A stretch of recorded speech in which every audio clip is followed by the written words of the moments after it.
14 sekmadienis po trejybės, taip pat yra ir Švento Mato minėjimas šiais metais. Evangelijos skaitinys yra, kaip Jėzus išgydo 10 raupsuotojų ir tik tai samarietis svetimasis atbėga, jam padėkoja ir garbina Dievą ir Jėzus jam tarė: tavo tikėjimas išgelbėjo tave. Pas Matą, buvusi muitininką ir evangelistą, susirenka aplink Jėzų daug jo bendražygių. Kiti murma, jis valgo ir geria su nusidėjėliais. Ir Jėzus tarė: nesveikiesiems reikia gydytojo, bet ligoniams. Mes visi žinome, kaip žeidžia nedėkingumas. Tėvai, seneliai, mokytojai, daugelis yra patyrę nedėkingumą iš pačių brangiausių žmonių. Taip pat reikia pripažinti, kad mes patys būname dažnai nedėkingi.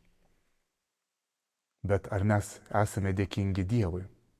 Už jo kryžių, už jo auką, už jo sakramentus, už amžinąjį gyvenimą. Kas ir kada už tai padėkos?